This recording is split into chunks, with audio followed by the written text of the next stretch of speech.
여보세요? 네, 안녕하세요. 문현진 멘토입니다. 예, 반갑습니다. 네, 어떤 게 궁금하세요? 예, 유비케어고요. 네.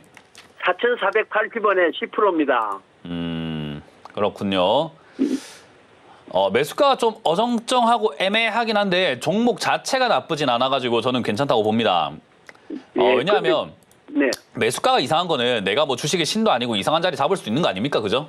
예, 예. 냉정하게 이야기했을 때 우리가 뭐 주식의 신이면 바닥에만 잡겠죠. 근데 그럴 일이 있겠습니까? 그죠?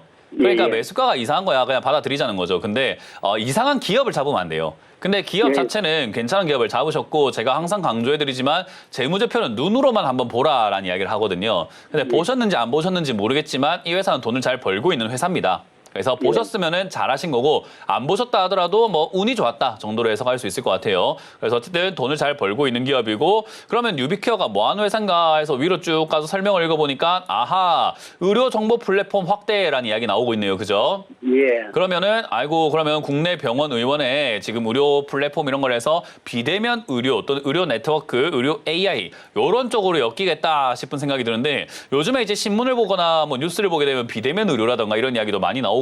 그리고 예. 이제 우리나라가 초고령 사회로 넘어가다 보니까 아무래도 이 병원을 가가지고 기다리는 건 좀 일이거든요. 그죠? 병원 가보셨나요? 네.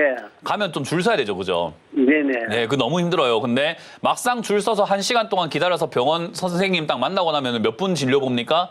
기껏 오래 봐봤자 뭐 5분 아닙니까? 진짜 짧으면 한 30초, 그죠? 예. 애가 별거 아닌 그 우리가 간단한 것 때문에 병원을 가야 될 때 아무래도 의사라는 그 처방을 거쳐야 되다 보니까 진료를 거쳐야 되다 보니까 반드시 가버리게 되는데 그런 것들 간단한 진료들은 우리가 조금 비대면으로 한다면은 훨씬 더 중환자 조금 심각한 병이 있는 분들은 좀 더 편하게 진료를 받을 수 있지 않겠냐라는 취지란 말이에요.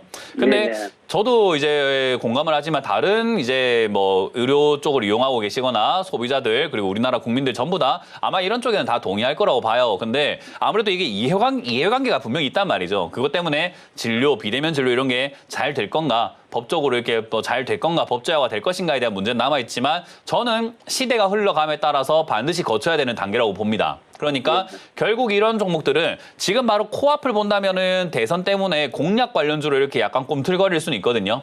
네.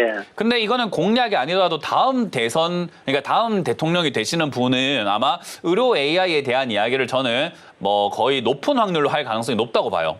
예. 그러니까 지금만 볼 게 아니라 조금 중장기적으로 본다고 하더라도 괜찮다라고 보는 거죠. 산업의 성장이 기대가 되는 종목이라는 거죠. 그래서 이런 기업들을 우리가 짧은 관점으로 바로 코앞을 보면서 아 내가 지금 이거 올라왔는데 당장에 조금 꿈틀꿈틀거릴 때마다 뭐 살까 팔까 이런 고민하시는 것보다는 사실 이런 종목은 조금 비중을 조금 무겁게 실으셔가지고 멀리 보고 가져가는 게 좋은 거거든요.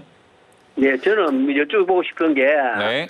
지금 요즘 좀 이게 꿈틀거려서 이제 하락이 거의 멈췄는지 어땠는지 그런 것도 좀 궁금하고 네, 그다음에 꿈틀거려가지고 저는 하락이 좀 멈춘 것 같고요. 일단은 다시 말하지만 비중을 좀 실어가지고 멀리 보고 가져가야 된다. 그렇기 때문에 이 종목이 우리가 매수를 할 때는요. 항상 제가 강조를 하지만 올라와 있는 거를 뭐 위쪽으로 어디까지 갔는지 이건 알 필요가 없어요. 그냥 우리가 살 거잖아요. 그죠? 네네네. 어디까지 빠졌냐가 중요해요. 그럼 얘가 최근에 3,000원까지 빠졌거든요. 그죠? 예. 그럼 시청자님이 추가 매수 한다면 얼마에 가깝게 사면은 그나마 최저점은 아니지만 최저점에 가까울 수 있을까요?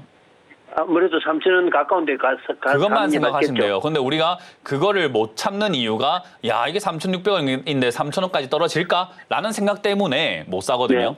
예. 근데 그냥 기다리시면 자연스럽게 3,000원에 가깝게 내려옵니다. 그래서 매수를 하는 것은 인내심 싸움이에요. 누가 더 잘 참나 싸움이기 때문에 좀 더 기다려가지고 3,000원에 가깝게 비중을 20% 내지 30%까지 늘리는 걸 전 추천드릴 겁니다. 그래서 나쁘지 않은 테마이기 때문에 20-30%대까지 비중을 늘리셔도 괜찮은 것 같고요. 여기서 비중을 늘리면 매수가가 좀 낮춰져가지고 3,000원대 한 중후반까지 빠질 거기 때문에 그 다음번에 한 4,500원이나 4,000원까지 올라오면 수익일 거예요. 그러면 조금 팔았다가 다시 사는 방향으로 트레이딩을 좀 한번 해보는 거예요. 네, 그렇게 해서 뭐 이제 본격적으로 뉴스에서나 이런 쪽에서 비대면이라던가 의료 AI, 의료 플랫폼 이런 이야기 나오기 시작한다면은 5,000원, 6,000원도 막 가기 시작할 거니까 그건 이제 분위기 따라서 우리가 전략을 좀 바꾸면 되고 지금은 3,000원에 가깝게 비중을 20% 내지 30%까지 늘리자는 전략을 드려보도록 하겠습니다.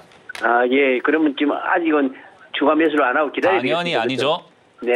네, 고맙습니다. 잘 알겠습니다. 감사합니다. 네.